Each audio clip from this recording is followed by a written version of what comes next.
Welcome to the Action Network podcast presented by DraftKings. I'm your host, Mike Calabrese, and every Wednesday I'm going to be joined by Spencer Aguiar and Kyle Murray to dive into the tournament of the week. This week, we have a special one, the Players' Championship teeing off at TPC Sawgrass on Thursday. It is the unofficial fifth major in the PGA Tour, and it's bringing out the stars. Obviously, we have Scotty and Rory headlining the field. Last year, we saw maximum drama with Rory pulling it out in a playoff over JJ Spawn. Scotty, of course, won in 2023 and 2024. So that'll be a question that we get into right away.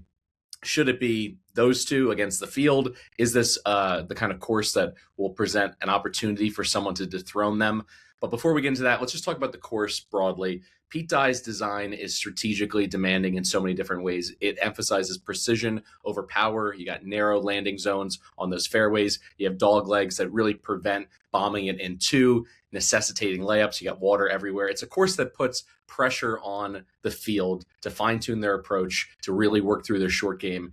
And it pushes the players that have that in their bag to the front of the class here. So let's start here, Spencer, in terms of this course. Does it rule out any golfers in this field for you that otherwise you kind of like, over the course of the season, but this particular course, not necessarily for them?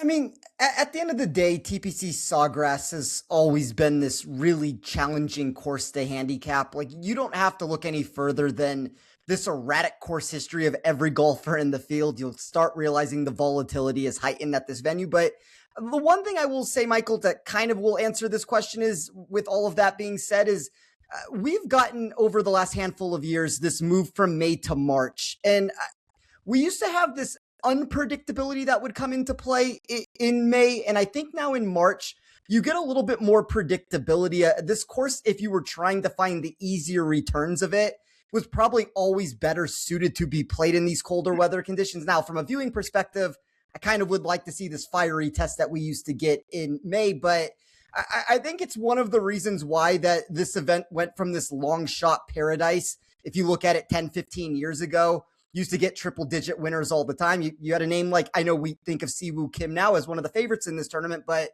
go back to 2017, he won this event at 500 to 1. And now all of a sudden you get this iteration of this event where you just talked about it, Michael. It's Scotty 2 of the last 3 years. It's Rory last year.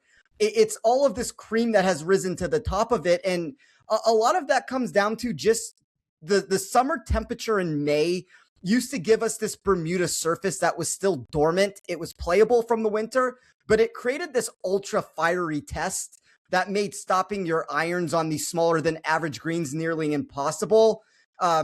Some of that is still going to be here with the fast surface. You're going to get a lot softer of a surface during this go around, but more of where I'm going with this answer is, if you look at the Bermuda grass here, it gets overseeded in this part of the year. So softer landing areas, more shot shaping, control with your irons come into play. And for me, and Kyle and I were talking about this a little bit off air, there is a reduction that comes into play in my model in strokes gained putting for that reason. So I'm looking for ball strikers. I'm trying to find guys that can find the fairway. It's going to be very thick rough.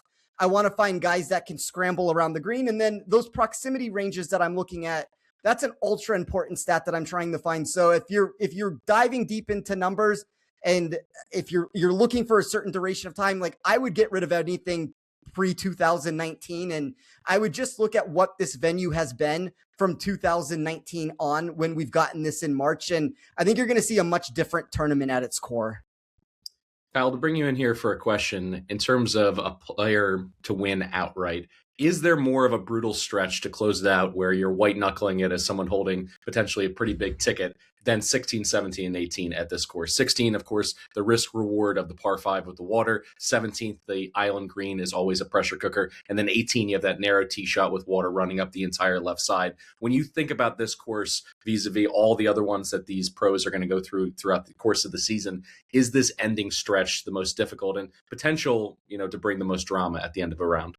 Yeah, I mean, when you compare it to tour courses across the country and what we see played every single week, I think it's tough for me to think of a 3-hole stretch, especially a closing stretch, 16, 17, 18, like here at Sawgrass. I mean, over the last 17 events prior to the Scotty Scheffler tournament, we haven't seen a back-to-back winner or a repeat winner in that stretch. I think that goes to show the kind of volatility we should expect here at Sawgrass. And when you look at the strokes gained year-over-year correlation at this course, it's the lowest correlated course on tour. So I think there's a lot of volatility variance that comes into play. And a lot of that is these last 3 holes. Obviously, that's going to be where we see the pressure cooker situations we saw last year with JJ Spawn in the playoffs. So I think that stuff's going to certainly come to fruition here. But yeah, I think it's certainly an exhilarating finish here, but it's not one that you love to have a huge sweat on there when you're relying on players to hit the green on 17. Obviously, there's tons of water in play across the board on throughout the entire course, but specifically on these last 3 holes for sure. I do think that one thing that Spencer alluded to that I did want to kind of double down on is the one kind of player I'm just not really looking for here this week is just the guys who strictly rely on putting. Obviously, we're going to have some courses throughout the season that will have guys who can come into play based on their elite putting prowess. It's going to be, those birdie fest type situations. That's not what I'm looking at here. I'm, seeing in my model putting grading out as a near zero effect of predictability here for players. So I'm going to be straying as far away from possible as guys who really rely on that. And that's going to be me for most weeks for what it's worth. But this week specifically, it's going to be a ball striking centric model for me. Let's jump into some head-to-heads, and Spencer, you're up first here, taking Adam Scott over Justin Rose. And Adam Scott, you have to go way back in the history books, but he did win this one in 2004, and since then he's had multiple top tens throughout his career. I think when you think his ball striking profile and how it relates to Pete Dye courses, he's certainly found lots of success at TPC Sawgrass, but also at Harbour Town Golf Links and then Whistling Straits as well. Is there anything else in terms of this matchup where perhaps you're fading more Justin Rose than necessarily backing and tailing Adam Scott? I took a really deep dive into both of these 2 golfers' profiles because if you look at Adam Scott, Michael, you talked about it. If you go 20 years ago, he was the staple of consistency at this tournament. And if you go into the more recent term, it's been a little bad across the board of it. So what I wanted to see with Scott's and Rose profiles is how had they been leading into this tournament? And this is not something that I always dive this deep into, but it was one of those things where my model really liked Adam Scott and it was trying to find reasons to take on Justin Rose. And I just wanted to see what does the Rose profile look like in years that he finds success, and what does the Rose profile looks like in years where he doesn't. And if this bet is to lose, I will say this. There is a very ominous return, if we want to call it that, within the Rose profile that's maybe signaling a little bit more strength than my model may be seeing from just an upside perspective. The lead in form from him is always a chaotic mess. You get miscuts, you get victories, you get everything in between. But if you just look at the 5 event lead in form that he's bringing into this tournament from ball striking, this is technically one of the better tournaments that we've seen from Rose. That worries me ever so slightly. A lot of that's coming with the approach game, plus 2.24 strokes gained with his irons over the last 5. His total ball striking profile is plus 1.42. So obviously, if you just take those 2 numbers, subtract it, that must mean that the off the tee stuff is losing for him. Negative 0.82 is what you're looking at with the driver there.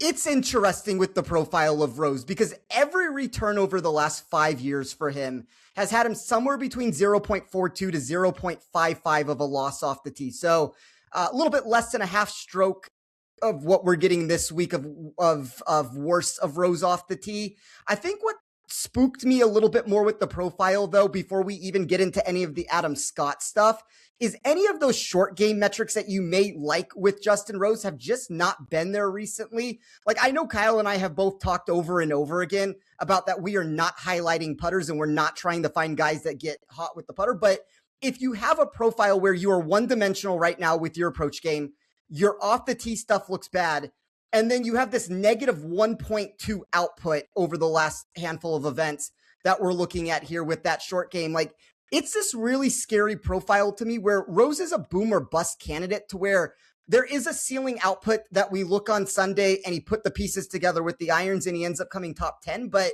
I also think that there is a downside here, and in matchups, that is something that you always should be trying to highlight. And for me, even if we find that upside with the Justin Rose profile, Adam Scott right now is bringing the best form into this tournament that we've seen in just years. He's gained 4.08 strokes ball striking per event over the last 5 tournaments. The short game for him has been positive nearly across the board. And if you compare these two players, Scott's been about 3.5 shots better to start this year than Rose from all tournaments we're looking at, about 2.66 better with the ball striking. So I think if this does go a miscut for Rose, we're in a really good spot. And if Rose does play a little bit better and does reach that upside quota within my model, I think Adam Scott here is really primed for a big result this week. Kyle, you're going with a double dip here. Let's start with your first head-to-head, and it's Shane Lowry over Jordan Spieth. And you don't have to really get too deep into it to fade Spieth. I mean, the volatility off the tee, there's so much water on this course. You know, he could probably put together a brilliant 36 hole run, but then you're always just waiting for the other shoe to drop with Jordan. But talk me through Lowry and why in particular you think he's a good fit here at TPC. Yeah, I came on the show last week and kind of talked about the safety of Shane Lowry versus Minwoo Lee, who I think was a more volatile golfer. That did not turn out well for me last week. Lowry missed the cut. Minwoo Lee, I think, was T6 last week. But bottom line, I think looking at Shane Lowry's recent events and what we've seen him put on paper, dating all the way back to really the Masters last season, he just has not had a week that bad on approach. Dating back to prior to the Masters of last season, so April of 2025. Looking at events, obviously some tournaments there on the DP World Tour, but last week was the first time he lost strokes in a professional event, dating back to August 10th, 2025 at the St. Jude, where he lost 0.1 strokes on approach. And prior to that, it was the RBC Heritage all the way back in April of last year. So he's just such a consistent approach player. I think last week we just got an outlier poor week on approach for Shane Lowry, and I do think that there's also going to be the benefit of his around the game play potentially spiking a little bit, as we've seen the last couple of weeks as well. So I think it's going to be beneficial for him. And then obviously it's also a bit of a fade here on Spieth, like you mentioned. There's just a lot of volatility in the Spieth profile, and when looking at what he's been able to accomplish in terms of his end results as of late, it's been pretty good, right? T24, he missed the cut, top 29, T12, and then T11 last week at the API. So he's had 4 out of his last 5 starts inside the top 30. Those are pretty consistent finishes, but the strokes gain profile does not back those kinds of results. So sort of fading that there. And again, he does fit the profile of somebody who has really benefited from his putting, right? That's the main portion of his game that is excelling right now. He's 13th in my model this week in putting over the last in my blended strokes gained model, and then outside of that, he's outside of the top 30 in every other strokes gained category. So it is something to look at with Lowry and his consistency. And obviously, I do think that we are getting a little bit of a discount due to an outlier week, in my opinion, last week. But also, it is quite a bit of a fade here on Jordan Spieth in this matchup. Now, looking at your overall card, you're pretty bullish on Seb Straka. You already took him earlier in the week against Koepka, but let's speak specifically in his head-to-head with Fowler. Now, Straka has elite approach play, which we all know. He's a controlled, accurate driver as well. I think kind of an underrated factor. We don't know exactly what the wind's going to be, but historically, he's performed well. Played at University of Georgia, has a reputation as someone who can cut the ball through the wind. Talk me through a little bit more of what Straka brings and why he popped off the page for you this week. Yeah, I do think that, Straka is a guy who grades out in the top 10 in my model this week for a lot of the things that you just suggested. Obviously, his tee to green play has been amongst the top 10 in this field in my blended model, and especially as of late in the last 24 rounds. He's 8th in strokes gained tee to green, so the tee to green play has been fantastic, but I do think that there's going to be quite an important pedigree to just targeting these precise players off the tee who can also translate to elite iron play. And Straka's been just that. He's been accurate off the tee, been top 10 on approach in my weighted model, and also over the last 24 rounds, ranked 6th in this model in strokes gained approach. Ricky Fowler is a scary player to fade. I will say he's not my. I was looking for potentially some other options there against Straka, but bottom line is Fowler does also fit the profile of somebody who has gotten a lot of his strong success rates from his putting, and that's someone that I am looking to fade here this week. He's certainly somebody who can burn you with the putter, and he has been a fairly consistent producer in terms of end results.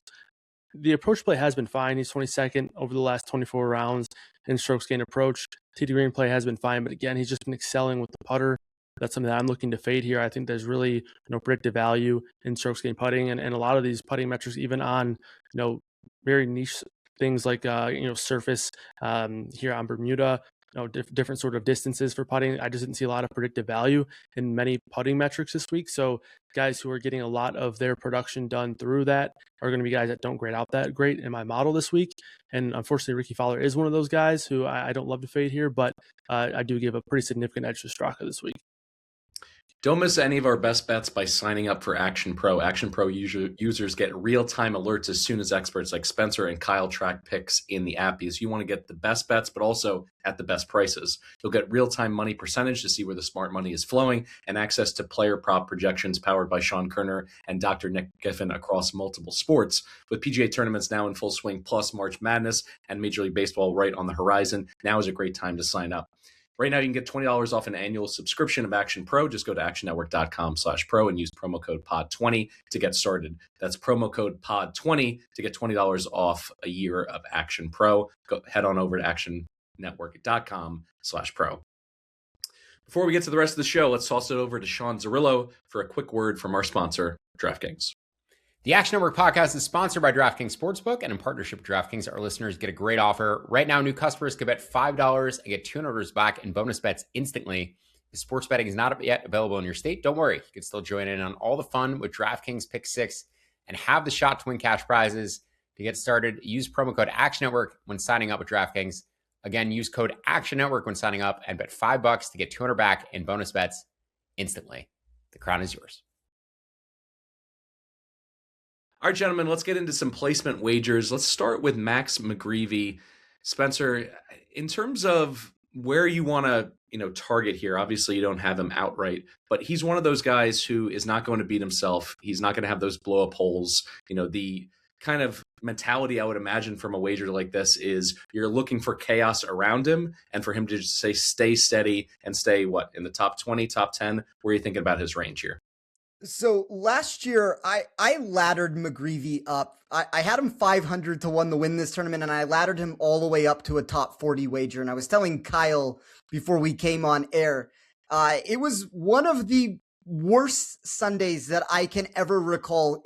He entered that round either within the top 5 or the top 10. And you talked about it, Michael. He doesn't have a lot of those blow up potential holes. And I don't know what he did. On the back 9, he had already kind of had a shaky round to begin with.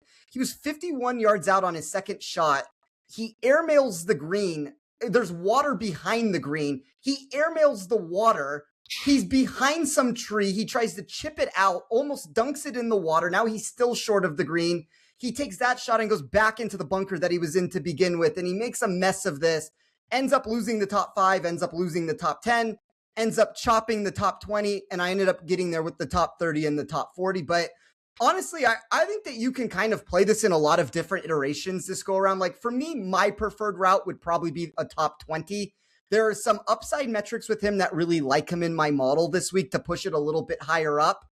Number 1 player for me at courses that are similar, that feature a lot of water off the tee. So an accurate golfer that's not going to make the mistake there. Same profile comes into play with a lot of the approach stuff inside of the top 25 there. Good win player, a player that kind of has the potential to work himself up the leaderboard in a lot of different ways and then hold himself there, hopefully. So I'm fine laddering this in a lot of different ways. I bet him outright at 250 to 1, and I'm going to take a very cheap shot there. I think the top 20 would be my preferred route, but I really don't have any pushback if anybody wants to play him in any range really between a top 5 to a top 40. Kyle, let's talk Patrick Cantlay, an elite player, at least from a mid-iron perspective. You look at him at top 20, plus 270 right now in the market, as always, shop around for the best number there. What's your cutoff for him at top 20? Is it 5 to 2? Is it right where it is right now at plus 270? And what do you think the absolute ceiling is if everything clicks for him this week? Yeah, I'm not gonna lie. I don't know the last time I bet on Patrick Cantlay here, but I do like him here. He grades out as a strong value on the top 20 market in my model, plus 270. I think I would probably bet him down to about plus 230, plus 225 or so. I think you can make a case for it at plus 200, but I think where you continue to get some solid value, plus 225, I would probably be my cutoff there. Cantlay has been fairly hit or miss at times. Obviously, we've seen a couple of really bad performances. Last week, missed the cut at the API, missed the cut at the Farmers. But we've also seen some spike weeks in that stretch as well. T13 at the MX, T14 at Pebble Beach. And I think a lot of that volatility is obviously scary here, especially at Sawgrass, but I do think that he is somebody who fits well here. He's someone who can certainly, float to the top of, the driving accuracy metrics across the board. He has some strong putting performances at times, some of that strong putting spike plays at times, which again, that's not something that I'm looking for this week. Someone who puts out, necessarily consistent putting, but I'm looking for guys who at least have the ability to go out there and have those spike putting weeks at times, because we are going to see some of that here and there throughout the 4 rounds here. But in my blended strokes gain model, 15th in tee to green play, top 20 in terms of strokes gain approach. So a lot of those ball striking metrics are kind of floating him to the top of some of these numbers here in my model. I grade him as the 13th best player in the model for this course. So I do see some pretty significant value here on the top 20. I don't want to skip over Shane Lowry, but you already mentioned kind of, the fundamentals of why you liked him over Spieth. He's plus 250 to make the top 20. Let's talk about Jacob Bridgman for a moment, because obviously he came onto the map winning the Genesis Invitational earlier this season. Do you think that kind of momentum is going to give him the confidence to hang with the big boys here at the unofficial 5th major of the PGA Tour? Yeah, this is where I'm going to have to kind of defend some of the stuff that I've talked about previously, because, if someone goes and looks at Bridgman's stats and kind of where he's really excelled, it is putting. He's the best putter in my strokes gain, blended model. So obviously that's going to be something that correlates with these top end finishes, right? Obviously the win at Genesis, T18 at Pebble Beach. We're going to see guys, especially who have smaller samples like Bridgman, sort of float to the top in terms of their strokes gain putting when you don't have a ton of data there. But looking throughout the board, tee to green play, he's 36th in the blended model, 14th in approach though. So I do think that he isn't necessarily the perfect fit for me in terms of off the tee play for this course. He is a guy who obviously has the distance, but not necessarily an immense amount of accuracy. So that's why I'm only looking at him here in the top 20 rather than in the outright market, which he does show some value in my model in the outright market, but I think there's a couple of guys who I like to target a bit more. So that's why I'm sticking to the top 20.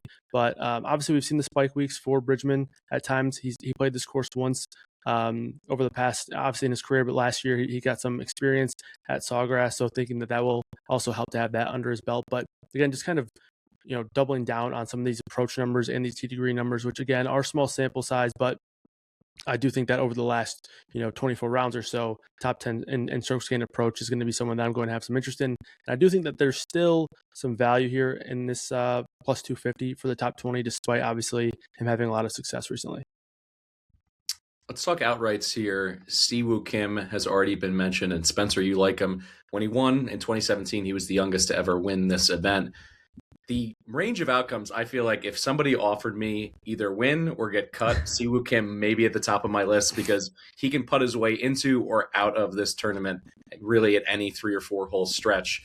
Beyond that, what else do you think needs to be mentioned when you talk Kim in this tournament? I mean, I think you kind of said it from an outright wager in particular. Like, if you're trying to land the winner, you're not trying to find the guy that's going to come in 11th place. You're trying to shoot for upside. And I think that's why Kyle and I both, when we build our models, like as I've started to talk to him more, I know that this is what he incorporates into his also. Like, we like ball strikers. We like guys that can spike with the putter. And unfortunately, Siwoo doesn't seem to do much of the spiking. It's just a lot of the negative with it. But I got this at 40-1 when it opened on Monday, and this number has been completely slashed in half. There are 20s in the space. I do think the best price is at 24-1 on DraftKings. That is a price that I still think has value at that particular total. But at the end of the day, there's a much different range of outcomes at 40-1 versus some of the 18s that you might find in the space. So obviously shop around. The better you can get, the better that this bet becomes. But 43 shots to the field that he has gained over his last 7 starts ball striking. It is this high upside, high ceiling, try to be neutral with the putter. And if you can put the pieces together, you have the chance with a profile like his to actually do that. One of the things that I ran this week, and I think, and I'll talk about at the end, there are a lot of names that Kyle and I have that overlap. One of the things that I tried to look for is I took a portion of my model. It removed putting all together from it, and it just looked at 4 categories. Put a threshold return to remove every name that didn't fit into the top 20 of the singular parts of these builds. So that's expected proximity for Sawgrass. That's weighted driving for the week. So those are 2 stats that are completely towards this course. It is weighted scoring, and it is weighted strokes gain total. So at the end of the day, how are you projected to do with a lot of your ball striking metrics for this course that we have on hand? There were 4 golfers that landed inside of the top 20 of each one of those areas. Siwoo Kim, Ludwig Oberg, Colin Morikawa, Sepp Straka. I would not be shocked if the winner ends up landing with one of those names. It's kind of where my outright card has been built to begin with. I personally like Siwoo the best at the number that I got him at 40 to 1. It's a different bet at the end of the day if you're trying to compare these 20s to the Colin Morikawa's 20s that are out there. But I think this is a spot for Siwoo where at the end of the day, I'm just shooting and banking on hopefully getting that upside. You just mentioned Colin Morikawa. Kyle, you like him at 20 to 1. He shook off the rust, broke out of that drought. It was about 2.5 years between wins on the PGA Tour. He wins at Pebble. You can make a strong argument when he's playing his best golf. He's the best iron player in the world, which certainly lends itself to this course. Anything else you'd bring to the table with Colin at this price point?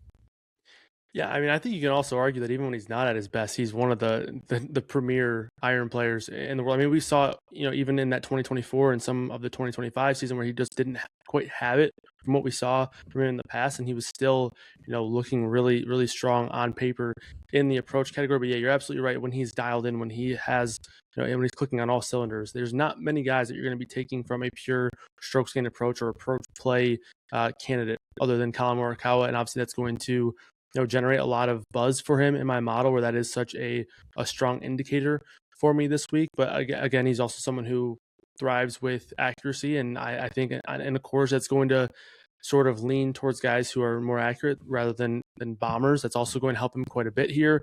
The putting not showing much predictiveness here is also going to help Colin Morikawa, and then a lot of his proximity numbers. Obviously, Spencer touched on that as well, but when looking at specific yardage buckets here, obviously for me, 100 yards to 150 yards is going to be the most important bucket, and Morikawa in that grouping has the second best proximity to the pin on approach in those plays, and he also leads. He's top in this field in strokes gained approach in that distance as well. So I think just a lot of things from the approach play are going to look good for Morikawa, but I think again the precision off the tee and the putting not driving a lot of predictive value this week has me on Morikawa 20 to 1. You also like Hideki Matsuyama almost at 40 to 1.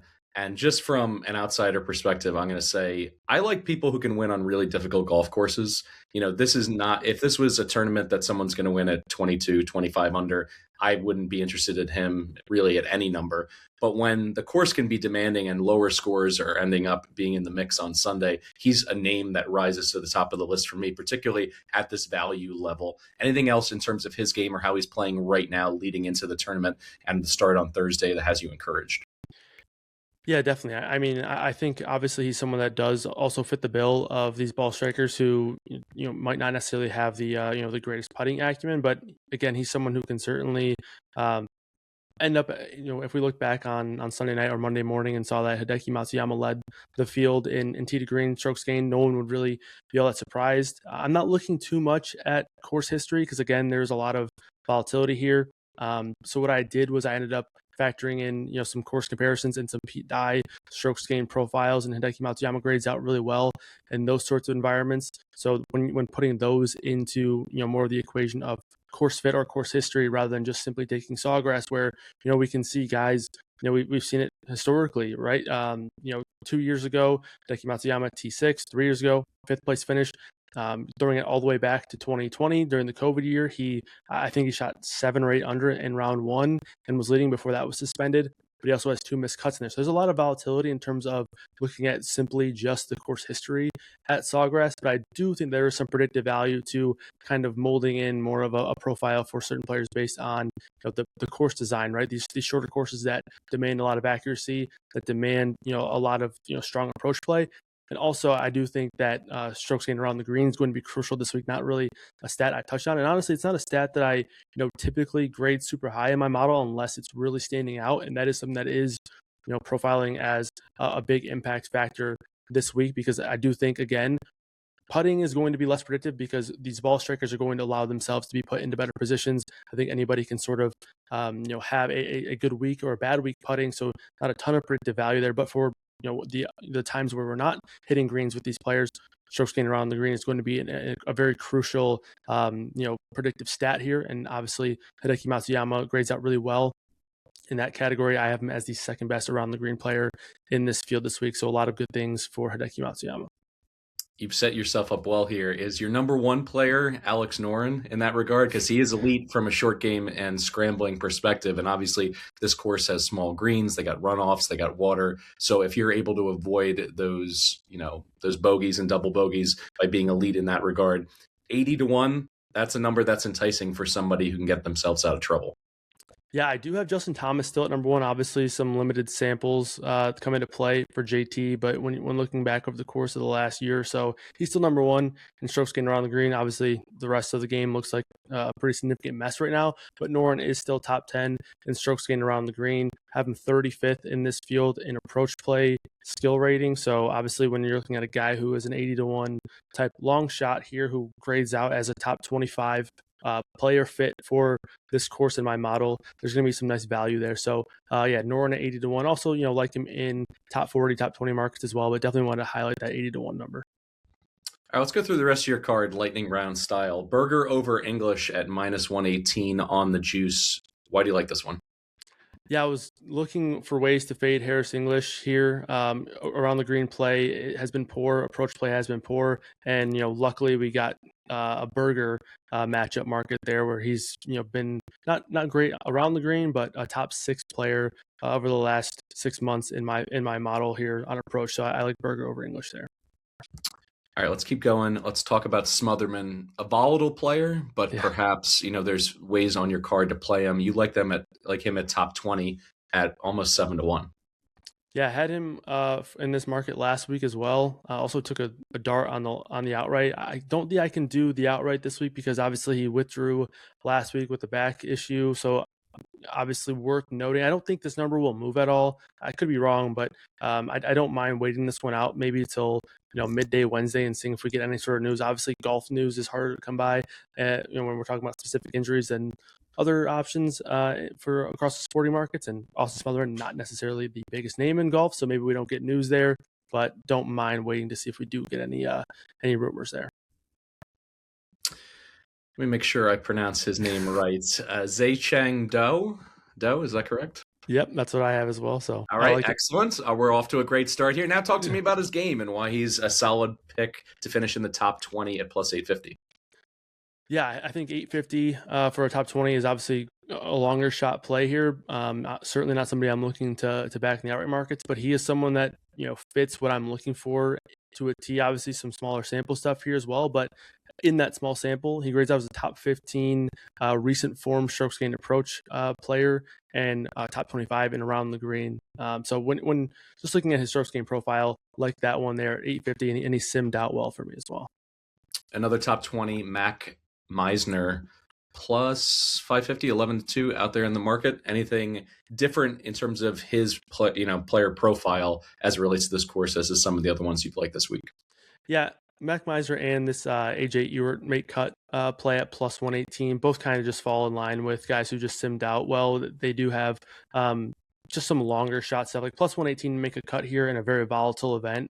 You're not really going to get many plus money options for guys in the make cut profile, and he's someone who does grade out well in terms of approach play, course fit, and off the tee fit stuff. So you were at +118 to make the cut.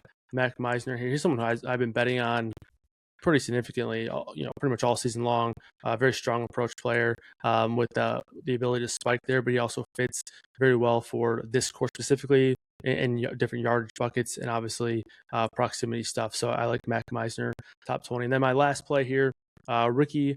I know I faded Ricky in the 72-hole matchup, but I like him in the round 1 3-ball here against Spieth and Tagala. Spieth and Tagala both had strong showings last week, as did Ricky. But +170 here in a 3-ball market for Ricky Fowler, who again has been one of the safer players over the course of the last few months. And then you have Spieth and Sahith, who have both been very volatile. So I'll take Ricky Fowler here at +170 in the 3-ball market. If any markets were to pop, Spencer, in terms of being able to grab both Scotty and Rory against the field, what would be your cutoff in terms of juice that you'd lay to have both of those golfers? I think there's been an overcorrection that's happened a little bit with the Scotty Scheffler stuff, maybe even with Rory, if you want to look at it with the back. I mean, I have proper right now on Scotty, which he's drifted a little bit from where I had him last week. Like I came on this show and talked about all the reasons why I liked him. I have proper for him at a little bit over 5-1. I mean, so you can honestly shop around and still find prices for him that are somewhat doable. I'm less in on the Rory McIlroy profile. I ended up having Siwoo Kim as my second most likely person to win this golf tournament. So I don't know exactly what I think Rory's adding to the mix right now with this. I would almost rather just see what I can get Scotty. And if you can get him somewhere in that 6, 7, 8-1 range, I think you certainly have to consider it. To double down a little bit on what Kyle just talked about with a lot of those names, like I just ran right now some of the placement markets and the players for me that were the best values that I had on the board. Ewart, McGreevy, Dow, Smotherman, Meisner, Smalley. You guys might be better with names than I am. I'm not going to try to butcher and mispronounce names, but Sudarshan, Yelamajaru, that might be correct, but that was another name that ended up popping for me. I mean, that's essentially the 6 or 7 and guys that I would be trying to find ways to get exposure to this week in a lot of those markets. I kind of mentioned at the beginning, I have a lot of agreement with what Kyle said. I really like Shane Lowry here against Jordan Spieth. The Spieth profile is so boom or bust because of the putter. This is the worst ball striking he's taken to this tournament. I ended up backing Sepp Straka. I got him very early on Monday, and it's not doable for this market right now. I got him against Brooks Koepka in the 130s. That's out into like the 200s now. So not something that's going to necessarily be able to be given on this show, but the other one would be Jacob Bridgman. I like the top 20 call from Kyle. I took him in a matchup against Sam Burns. I think both have about the same amount of value depending on which way you want to take it, but there's a lot of different routes to take, and of everything that has been said on this show so far, in my opinion, the sharpest thing was from Kyle when we just talk about overcorrection to the market and names that drift too far one way or another based off of what they've done through a short-term sample size. You get that with Lowry, you get that with Cantlay from the bad of the profile, and then the good end of it, quote unquote, from Jordan Spieth ends up boosting him a little bit too high up on the board. So at the end of the day, you're always trying to find these incongruities to the market that end up forming because of the overcorrection that takes place. And this is not just a golf thing. This plays across every single sport with whatever you're wanting to bet. I used to come on here on action shows, and if you want to talk about Monday Night Football, like the primetime game that everybody's seeing, the team that gets blown out in that game, everybody thinks it's going to happen again. And Cantlay is kind of the prime poster child for that, where everybody's looking for a reason to not want to back him, which ends up inflating some of these secondary markets like a top 20. I understand if you want to make the argument that Cantlay doesn't win. Kyle talked about he doesn't bet Cantlay. I do bet Cantlay. I bet him far too often, and it usually doesn't work out. But these top 20 markets, you don't need a victory from. And then same thing with Shane Lowry. He absolutely imploded on himself down the stretch, and that's all anybody wanted to see. He misses the cut in the next start. And if you just want to look at profiles, I talked about this when I was discussing the Scott and the Rose play.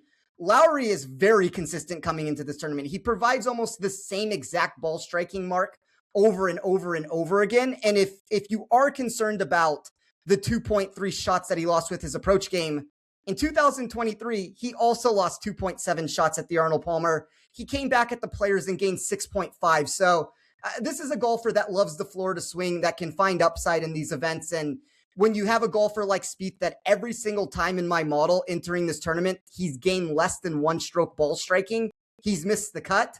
And a lot of these are positive ones in like the 0.4 to 0.9 range where he's actually gaining. He's negative 0.62 right now ball striking. One of the worst profiles I've seen from Spieth. So I would not be number shopping in the sense that like, look at what place, the 11th, the 12th, the 29th, like that's not telling the picture of what Jordan Spieth is actually doing. It's all putter. It's all flat stick. At the end of the day, that's the Jordan Spieth special that you always have to worry about, but not really one of those tournaments where you should be banking on that sort of a result. All right, guys, appreciate you, everything you brought to the table. We got tons of bets throughout this episode. Make sure to go back and listen through with a paper and pen out, because there's lots of different ways to attack it, from those placement wagers, those 3 balls with Ricky, the outrights, just so many different ways to attack this field. That'll do it for today's episode. Thanks for joining us here at the Action Network podcast. Be sure to check out actionnetwork.com and the Action app for all of our great golf betting and DFS content. And even better, sign up for Action Pro. Right now, get $20 off by using the promo code POD20 at actionnetwork.com/pro. You can find Spencer on X at TOffSports and Kyle at KMurDFS. They're at the same handles at the free award-winning Action Network app, so make sure to tail them there. For Spencer Aguiar and Kyle Murray, I'm Mike Calabrese. Best of luck this weekend, and we'll see you here next time on the Action Network podcast.